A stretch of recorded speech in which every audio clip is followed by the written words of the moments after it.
Yeah, Ryan thought he was being clever, but what he didn't realize was that I'd found out everything from one of his colleagues who was appalled by what was going on. I made my plans and got ready. Thankfully, I had time to cool off and prepare for the chaos that was about to happen. It was all set to unfold tonight, right after dinner. Emma, tonight? My friend Sophie asked. Yeah, I'm finally going to do it. I'll wait until after dinner, hand him a beer, and then I'll fill you in on what goes down, I replied. Just remember to stay strong. He won't take it well, but you have to be firm. I'll keep that in mind. Just like we talked about, he doesn't have a choice. This is how it's going to be, and if he really loves me, he'll let me do this for my own happiness. Exactly. Just be prepared for him to yell and scream. He'll resist, but eventually he'll come around and accept this new reality. It's essential to remain calm yet firm. Let him have his tantrum, and then he'll see that you're in charge. Right. Besides, as far as he knows, this is just a temporary arrangement. Once he gets used to it, he might even start to enjoy it. Are you sure about all this? Ryan can be really stubborn. Listen, Emma, Ryan loves you more than anything. Sure, he'll get angry, but once he calms down, he'll realize that his love for you means he'll do anything to make you happy, even this. Okay, I guess you're the expert. Trust me, I learned the hard way after messing up 2 marriages. But on my 3rd one, I perfected the method. You've met my current husband. He's completely under my control. He even stands by the bed when I'm with someone else. Sometimes I have him clean up afterward. In a month, another guy named Ryan will fall in line too, ensuring both the security of your marriage and the thrill of several other men. After that conversation, I went home to cook Jack's favorite meal. When he walked in, he greeted me with a sweet, "I love you," and a kiss on the cheek, just like always. Despite my efforts to act calm, I was nervous. This was a major turning point in our marriage, but I believed it would all be worth it. Sophie had been talking about her feminine marriage ministry for a while, and I'd seen it work wonders for her and her husband. He seemed genuinely happy with their arrangement, and I was sure Ryan would feel the same. Dinner was nice and relaxed. We shared stories about our day and caught up on the news. Afterward, I suggested he grab a beer and unwind while I took care of cleaning up. He hesitated at first, wanting to help, but I assured him it wasn't a big deal and that I could handle it. I stored away the leftovers, loaded the dishes into the dishwasher, and poured myself a glass of wine. I took a moment to gather my thoughts before heading into the living room for our big conversation. Jack, honey, we need to talk, I began. Sure, honey, about what? Okay, Jack, I know this might be tough for you to hear, but it's something I really need to do. Just remember, it's only temporary. So, what is it that you need? If it's that important to your happiness, I'll do what I can, he replied, surprisingly calm. So far, he was handling it well, not even a hint of annoyance. That was promising. We've talked about having kids, and I'm almost ready for that, but there are a couple of things I need to address first. It shouldn't take more than a couple of months, and then we can start planning for kids. That sounds great, baby. What are those things? I took a deep breath, bracing myself for his reaction. Well, Jack, I need to explore a bit before fully settling down. It'll be temporary, and afterward I'll be the best wife and mother you could dream of. All right, my love. That sounds reasonable so far, but how do you plan to do that? Wow, he was surprisingly composed. I expected him to freak out. I'll be seeing other men for a while. We'll still make love regularly, but I'll also be intimate with other guys to clear my head. Remember, it's just physical with them. You're the only one I truly love. I'll come back to you in a couple of months and be your faithful wife again, and then we can start having the kids we talked about. Well, Emma, it seems you're not really asking for my permission, so I assume you've made your decision. Just so you know, I'm not in favor of this if you're asking for permission. However, you're an adult and I won't stop you if you think it's necessary.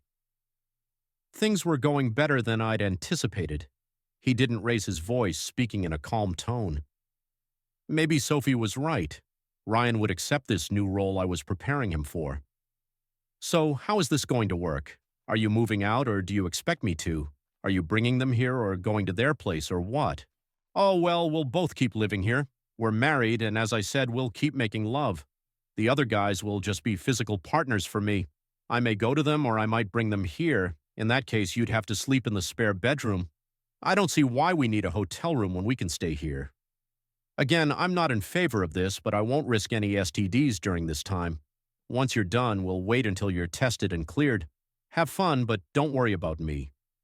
Well, Jack, I can't say I'm not disappointed. I love you and cherish our intimacy, but I understand your concerns. I guess I'll just have to deal with it. That's great, honey. So when do you plan to start your little adventures? Well, Sophie and I decided to hit a club and meet a couple of guys from work tomorrow night. I'm not sure if anything will happen, but I might bring one of them back for the night. Since you won't be intimate with me while I'm doing this, maybe it's best if you move into the spare room for the next couple of months. Okay, Emma, don't worry about it. I'll handle moving into the spare room by the time you get home tomorrow night, Ryan said before returning to his newspaper. I couldn't believe how mature he was about the whole situation. My heart soared. Sure, he weakly complained about the intimacy part, but he was completely accepting of everything. He didn't show any signs of anger. Sophie was definitely right. Within 2 months, Ryan would be completely under my thumb. Besides, I knew this was only a temporary phase.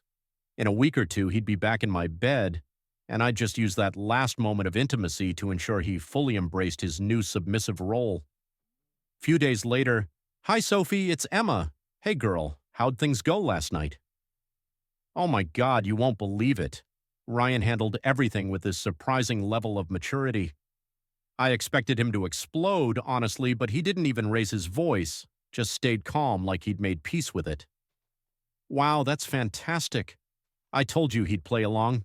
Think you could talk him into watching tonight? I doubt it, I replied, rolling my eyes. Actually, I'm not even going to suggest it. He made it clear he wants nothing to do with anything intimate as long as I'm seeing someone else. But we'll see. Give him a week or two, and once he's left to his own devices, he'll come crawling back. A gorgeous woman like me by his side, he won't hold out for long. That'll be fun for you, she laughed. Since he's not touching you, what did you do? I went ahead and told him to move into the spare room. He's packing his stuff as we speak, actually. He promised he'd be totally out of the master bedroom before I get back tonight. Oh, I love that you call it the owner's bedroom now instead of the master bedroom. I'm definitely stealing that. Oh, you should. Anyway, I better get ready. I'll see you at the club, okay? See you there, girl. Later that night, Ryan was making decent progress packing up his things in my bedroom. I wasn't sure why he felt the need to box everything up just to take it down the hall when he could just carry armloads of stuff. He tried explaining it to me, saying it would save him trips back and forth and let him sort through things to ditch what he didn't need. I guess that made sense, but I was too busy getting ready to pay much attention. At one point, he did tell me how attractive I looked in my underwear, garter belt, stockings, and 5-inch heels. I noticed he went dead silent when I put on the little red cocktail dress I'd bought for our anniversary last year. Funny, since that was the only time I'd ever worn it. But I looked damn good in it, and he knew it. I let him know that I'd be out late, probably around 1 a.m., and told him not to wait up since I might not come back alone. When I said that, he just nodded and promised he'd be out of the bedroom by the time I got back. He said it while closing the last box, right as I picked up my clutch and headed out. As I left, I felt this weird sensation like something was off, though I couldn't quite place it. I brushed it off, though, focusing instead on the excitement of the night ahead. When I got to the club, I found Sophie and the others, Mason, Ethan, and a few others from the office. These guys were known not just for their looks, but for being pretty well endowed, according to Sophie and the other office girls. And while Ryan was decently equipped, I was eager to see how a little more size might feel. In between rounds of drinks, Sophie brought up Jack's move to the spare room. I told her he'd packed everything up and promised to be completely moved out by the time I got home. Ethan raised his eyebrow, asking if Ryan had really said that. I assured him, laughing, that it was true. The group broke into laughter, and Mason made a little joke about being disappointed Ryan wasn't staying. He'd wanted to involve him in some adult activities. I joked back, saying maybe after a little coaxing, we could arrange something like that in the future. We kept dancing and drinking, and at one point during a slow song, I could feel both of their interest in me. Their hands were all over my backside, and I was loving every second. At some point, Sophie and I ducked into the ladies' room to catch up and decide who'd ride with whom on the way home. After 3 rounds of rock, paper, scissors, it was settled. I'd take Ethan and Sophie would ride with Mason. When I walked into the house with Ethan, I noticed everything was quiet and dark, so I figured Ryan was already in bed. That was fine by me. Last thing we needed was an audience. I led Ethan down the hall to my room where Jack's things were nowhere to be seen. Maybe I'd reward Ryan with a little something later for finally moving out of my space. But for now, I had more interesting things to do. It didn't take long for Ethan and me to strip down. He asked me to keep my garter belt and stockings on, though I'd lost my thongs somewhere along the way. Whether with Mason or Ethan, I wasn't sure, but that didn't matter. I made enough money to replace it. The next 2 hours were just pure bliss. We tried a few different positions, taking a break between rounds to catch our breath, and I especially liked it when he spanked me while I was on top. Maybe I'd let Ryan do that one day on his birthday or our anniversary, but I'd save that move for my real lovers. We ended up in the shower together before bed, and again in the morning. When Ethan finally left to go back to his wife and kids, I wrapped myself in a robe and went to make some coffee. I was annoyed to find that Ryan hadn't already brewed it, considering it was already past 9 o'clock.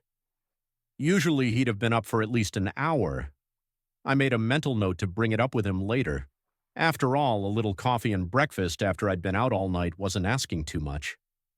After breakfast, I showered and dressed in some comfortable old shorts and a t-shirt, knowing I'd only be around Ryan for the day. Right as I was tying up my hair, the phone rang. It was Sophie. "Hey girl, so how was Ethan last night?" "He was amazing," I said, grinning. "Just like I thought. By the way, speaking of last night, Ryan didn't even get up this morning. I'm honestly a little pissed. He could have at least made breakfast." "Absolutely," she agreed. "Make sure he knows you're disappointed. Keep the pressure on him, but give him tiny rewards now and then. It'll motivate him to keep working for it." "You're right. I'm already annoyed he's still in bed. Hang on, I'm going to wake his lazy ass up." I stomped down the hall to the spare room and pounded on the door, shouting his name. Silence. Tried again, louder this time, and still nothing. Finally, I turned the knob and pushed the door open. "Oh, crap," I muttered. "What's wrong?" Sophie asked, still on the line. "Jack's not here. None of his stuff's in the closet either," I said, heart pounding as I ran through the house. I glanced outside, and sure enough, his truck was gone, along with all his tools. That unsettling feeling I'd had was starting to make sense. "Oh no," I gasped. What is it?" Sophie asked. "Ryan moved out. Now I realize he never actually said he'd move into the spare room. All he promised was that he'd be out of my room. When he said he'd be gone by the time I got home, he must have meant he'd leave entirely." I felt a rush of panic and frustration. "Call him, please, Emma." Sophie's voice cut in. "Don't reach out. That shows weakness. He needs to contact you. Let him realize what he's missing. Right now, he's just throwing a fit. He'll come crawling back in a couple of days, trust me. Use this as an opportunity to set terms for him to come home, maybe even get him to do some extra favors. You could even let Ethan or Mason get you pregnant and have Ryan raise the baby." "You think so?" I asked, still reeling. "Of course. Look at everything my husband does for me. It'll work for you too." I laughed despite my nerves. "Well, you haven't been wrong so far." "Exactly. And by the way, Mason wants to meet you in the supply closet at work for an hour on Monday. Can we pull that off?" "Totally. Practically half the office does it. No one will bother us." We talked a bit longer before hanging up. Despite everything, I felt uneasy. The truth was I did love Jack. I wanted a life with him, even if I wanted to have my fun on the side. Maybe down the road I'd consider giving up other guys, but Ryan would be there as my devoted, submissive husband. For now, though, I decided to just enjoy my weekend and prepare for work. Sophie assured me that Jack's silence wasn't out of the ordinary and that he'd reach out soon. The longer he stayed away, the more I could hold over him when he returned. Over the following week, Ryan stayed silent, and I could tell it was eating away at me more than I wanted to admit. "Every day," Sophie reassured me, saying this was all part of the game. According to her, the longer he stayed gone, the more control I'd have when he finally came back. Meanwhile, I didn't let it slow me down. I spent time with Mason, Ethan, and a few other guys, often meeting them in the office's pantry or supply closet for some midday breaks. Sophie was right. Plenty of the girls used those spots and nobody seemed to notice. Or if they did, they didn't care. We'd even planned a double-team session with Mason and Ethan for Friday afternoon, right after our break. That Friday morning, as we lingered around the coffee machine, laughing and chatting like usual, a woman I hadn't seen before walked up to us. She was dressed professionally and looked very official. She asked if we were Emma Thompson, Sophie Carter, Ethan Lewis, and Mason Wright. We all nodded, curious about what this was. Without a word, she handed each of us an envelope and then took out a small camera, snapping a few quick photos of us holding them. "You've all been served," she said in a honey-sweet Southern accent. Before I could even process what she'd said, she turned toward our boss's office, knocked once, and entered without waiting for a reply. We just stood there, exchanging confused glances. Ethan finally broke the silence. "What the hell was that?" he muttered, staring at the envelope. Sophie shook her head, looking as confused as I felt.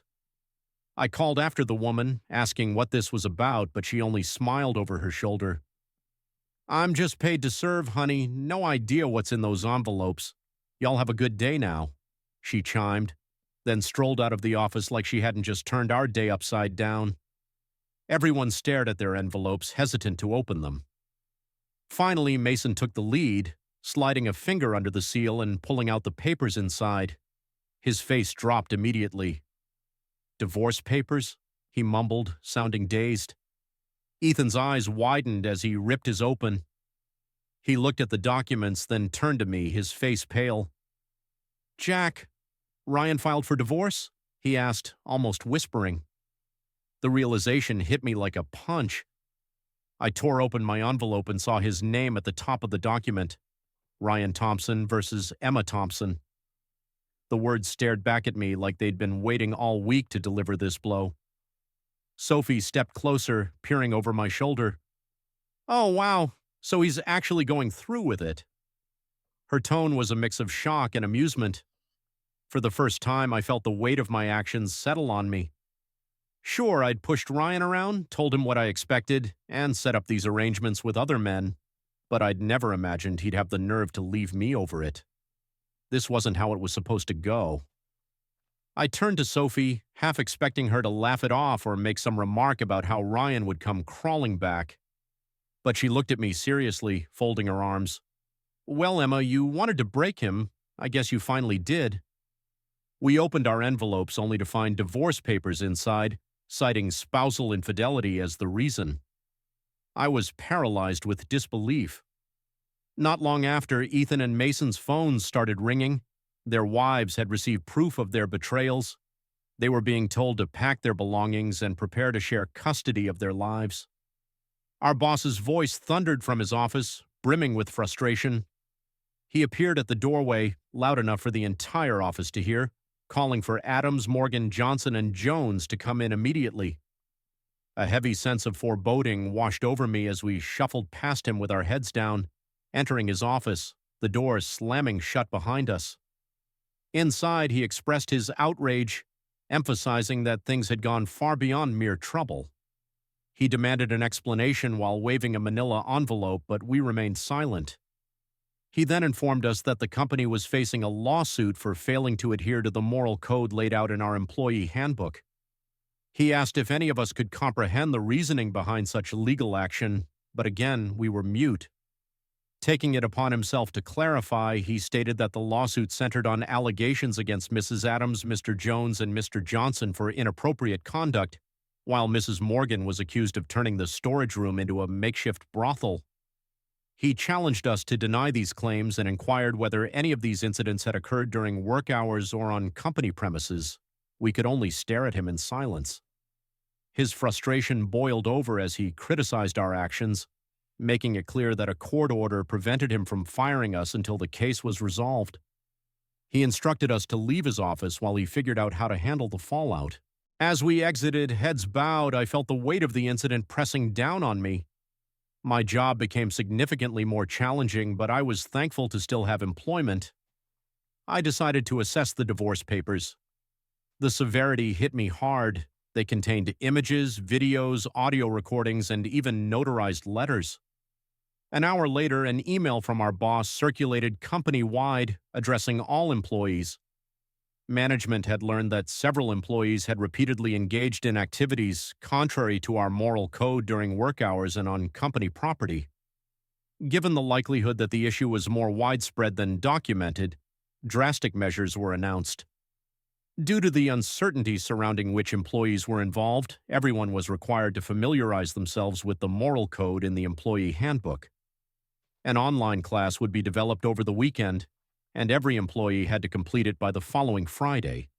Security would conduct spot checks of all secluded areas throughout the day, a measure to be repeated until permanent security cameras were installed. Consequently, the storage room would be locked, with the key held by the security supervisor. Any necessary supplies would require a security escort, and the supervisor would monitor computer use to prevent personal usage of company assets. Prohibited activities included scheduling non-work-related meetings with coworkers, browsing non-work-related websites, and sending non-work-related text messages on company devices. Socializing with coworkers was to be limited to the break room during scheduled breaks and lunch periods. Security personnel would roam the building to ensure compliance, and the names of those responsible for the misconduct would not be disclosed. Just 2 minutes later, my inbox was flooded with hateful messages from coworkers. After work, the other three of us met at a bar across the street. Seated at a small corner table, we faced disapproving looks from our colleagues during Friday happy hour. "At least we still have jobs, at least for a while," Mason remarked. "That was very generous of him," I said, referring to our boss's email. "But why do you think Ryan included that in the court order?" Ethan dismissed my question, suggesting Ryan wasn't trying to minimize damage but instead aimed to inflict more pain. I asked for clarification, and Ethan explained it had to do with alimony.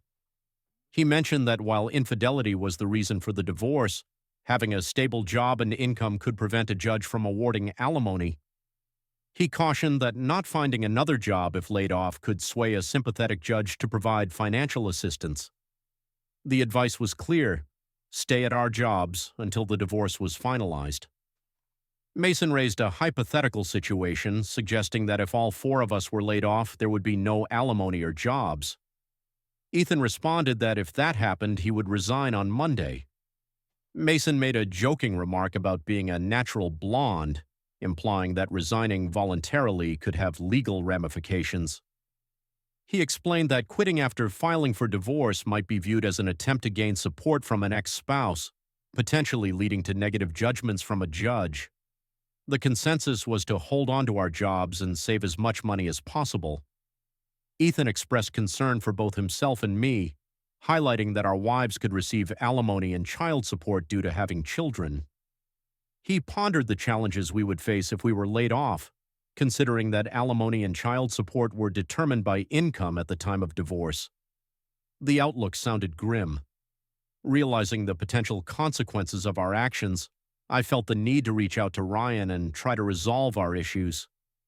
Despite wanting to support my friends, the thought of losing my husband made me reconsider my priorities. In a moment of self-reflection, I questioned my initial intentions and concluded that I needed to prioritize my marriage over my friendships. I would do whatever it took to save it.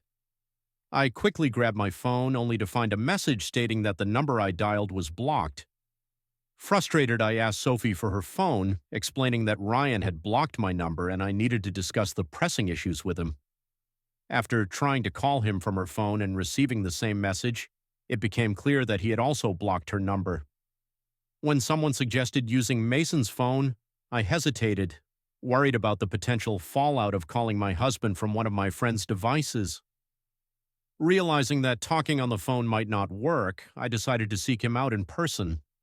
The urgency to confront him and address our situation face-to-face took precedence over any concerns about societal expectations regarding marriage. Reflecting on my change in perspective, I recognized that just that morning, I had thought about making Ryan beg for my forgiveness. Now the roles felt reversed, and I was uncertain about how we would navigate this resolution. I scrolled through my contacts, hoping to find one of his friends who might know where he was. Unfortunately, none of our mutual friends had any information. Well, that wasn't entirely true. None of the mutual friends who still had a friendship with me knew anything. Those who had turned against me had enough knowledge but defiantly refused to share it. When I asked them to relay a message to him, I was met with laughter. Having just finished my last call and my fourth drink, that's when Ethan made a suggestion that was supposed to be brilliant, though I thought otherwise. He said, "Since our lives are already a mess, why don't we go to Emma's and spend the whole night together? We've already crossed that line, so we might as well make it a night of passion." He believed that made sense, but to me it felt like a hasty decision. Sure, if there's nothing left to lose, it could be tempting, but I still believed Ryan and I had a tiny chance. That chance would evaporate faster than water on the sun's surface if I invited everyone over for a late-night gathering. I politely declined and told Sophie she could take them home. I had a husband I was trying to win back. I had tried everything to find Jack. On weekends, I drove around motel parking lots for hours searching for his truck. I cruised past all his friends' houses at various times to see if his truck was there, even trying to follow his best friend when I saw him leaving his house, hoping he'd lead me to Jack. All of it was in vain. On Monday morning, I camped across the street from his workplace. Everyone came in, but Ryan never showed up. I waited another hour, still nothing. Even though I was late for work, I didn't care. They weren't going to fire me immediately anyway, and I'd still get canned after the settlement. But that didn't matter. I got out of the car and headed for the office. When I saw that Jack's office door was closed, I asked the receptionist if Ryan was around. She told me he was gone for 2 weeks. Just great. The boss shot me an angry look when I walked in 2 hours late, but I didn't care. All the phones I could have used were blocked, and his friends refused to help.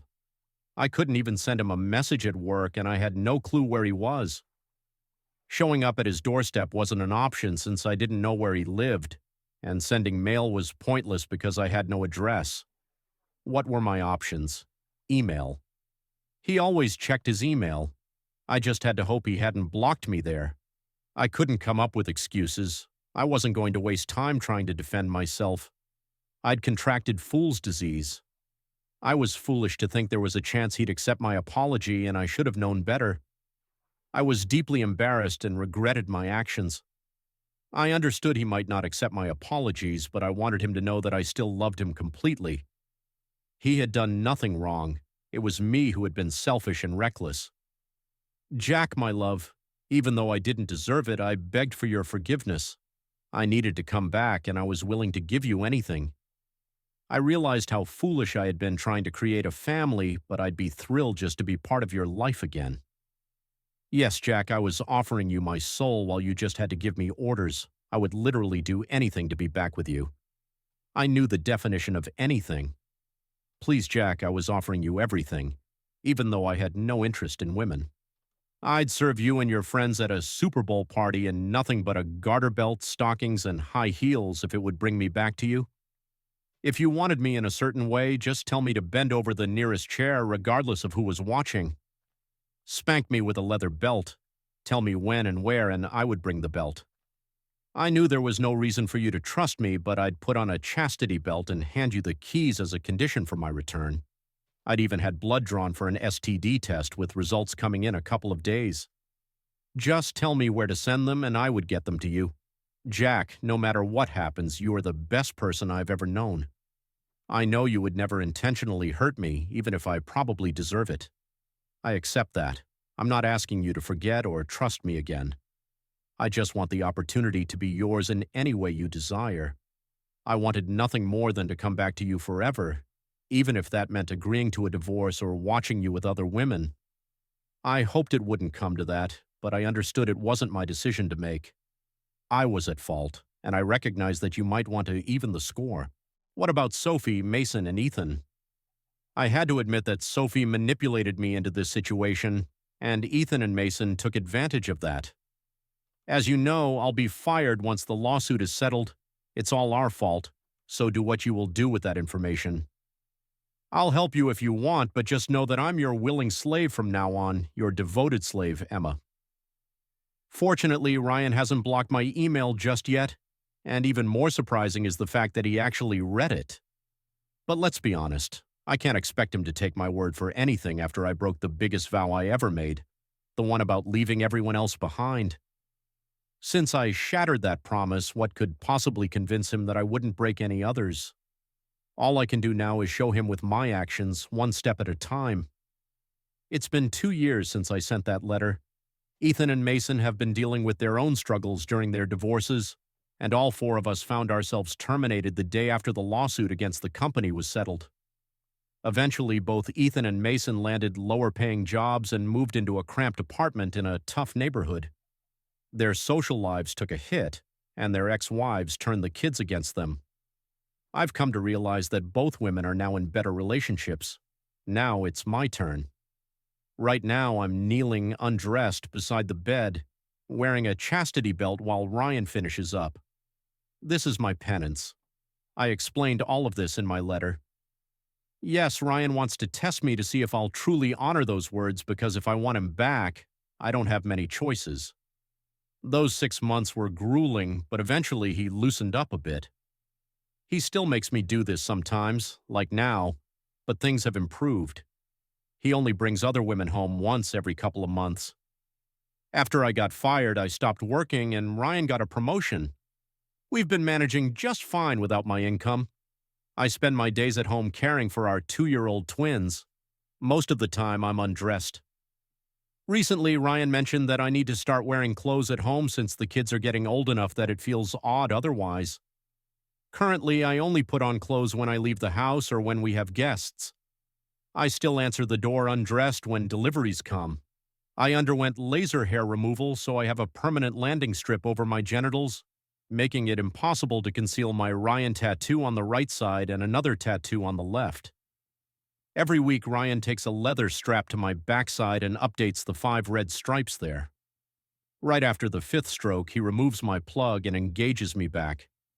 As I lean over the couch, I'm not perfect. Sometimes there are extra stripes on my buttocks or chest when I slip up, but oddly enough, I genuinely enjoy it. Who knew that the sting from a strap-on could forge such a bond? Sophie? Well, she's still married. True, she got fired too, but no one expected her to face any serious consequences. Her husband seemed completely submissive to her whims. Finding another job would be a breeze for her, and life would just keep rolling along. Life isn't always fair, right? Actually, it is. Harold wasn't the submissive loser everyone thought. Once he gathered evidence, he became furious. I thought my 6 months were tough, but compared to what Sophie faced, mine was a walk in the park. Deciding he had punished her enough, he served her with divorce papers, putting her through hell. He quietly liquidated all their assets to safeguard them, gave her the house after refinancing and taking all the equity, then vanished. She lost the house and all the money disappeared. She found another job, but for half the salary she used to earn. Now she also has a tarnished reputation and isn't dating anyone. With another month of antibiotics ahead, you might wonder why I endure this or find humor in my deserved fate. If you're upset because Ryan didn't leave me stranded, I thank God every day that he didn't, even though I feel I deserved it. I put up with this because I can't imagine being without the love of my life. Yes, Ryan whips and humiliates me, but he still loves me. He has other women, but he never does anything without me being there. I could leave at any time. Ryan even showed me divorce papers where he'd be fair, but I turned down the offer. He's an incredible father, lover, and husband. I don't need anything else. I got so caught up in the idea of what women should be in marriage that I lost sight of what truly matters. Instead of finding contentment in an equal relationship, I became subservient to my husband.